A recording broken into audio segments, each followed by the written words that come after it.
জামাত শিবিরের ভাইদেরকে আপনার দালালের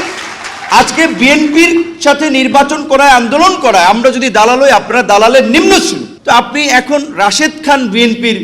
হয়ে নির্বাচন করায় দালাল হয়ে গেছে আমি বিএনপির মন্ত্রিসভায় থাকা আমরা দালাল হয়ে গেছে আর আপনারা যে এত বছর দালালি করলেন আপনাদের দালালের নিম্ন শ্রেণীতে ছিলেন জামাত শিবিরের ভাইদেরকে আপনার দালালের আজকে বিএনপির সাথে নির্বাচন করায় আন্দোলন করায় আমরা যদি দালাল হই আপনারা দালালের নিম্ন ছিল আজকে নির্বাচনে compromise is out of politics সমঝোতা দেশের স্বার্থে জাতির স্বার্থে ঐক্যবদ্ধভাবে কাজ করে আজকে আপনারা দেখেছেন সোশ্যাল মিডিয়াতে কিভাবে পোর্ট্রে করা হচ্ছে এবং নির্বাচনে দেখেছেন না মনে হচ্ছে যে জামাত 250 আসনে সরকার গঠন করে ফেলবে নাকি দেখেছেন তো প্রত্যেকটি জনমত জরিপে এমনকি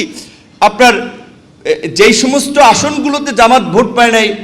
আপনার 30,000 সেখানেও দেখাইছে যে অনলাইন জরিপগুলোতে জামাত 80% বুঝছেন তাহলে এইটা কিন্তু সঠিক আমাদের মাননীয় তথ্য সম্প্রচার মন্ত্রী আছেন যদি এটা শুধু তার মন্ত্রণালয় না আপনার আইসিটিকেও এখানে জয়েন্টলি কাজ করতে হবে এই যে তথ্য প্রযুক্তি বা অনলাইন সাইবার স্পেসে যে তাদের একটা শক্তিশালী দখল এটা কিভাবে তারা এই অবস্থানটা তৈরি করেছে এটা কিন্তু সরকারকে আইডেন্টিফাই করে তার কাউন্টার একটা মানে ডিফেন্স তৈরি করতে হবে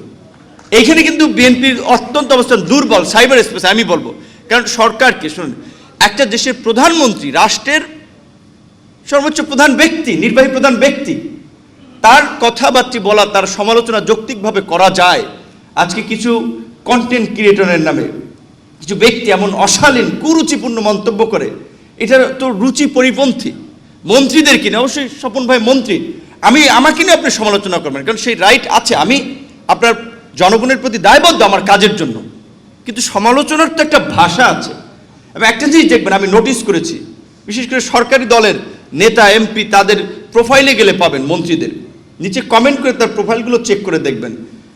ম্যাক্সিমাম জামাত শিবিরের সমর্থক তার প্রোফাইলের পোস্ট শেয়ার তার পোস্ট দেওয়া এটা দেখলে তো বোঝা যায় ম্যাক্সিমাম জামাত শিবিরের সমর্থক এমনকি দেখি অনেকে মাদ্রাসার বিভিন্ন জায়গায় মহাতামিম মানে অধ্যক্ষ টাইপের আর কি এরকম এই সমস্ত লোক তো আমি অবাক হই যে তার কমেন্টটা এইরকম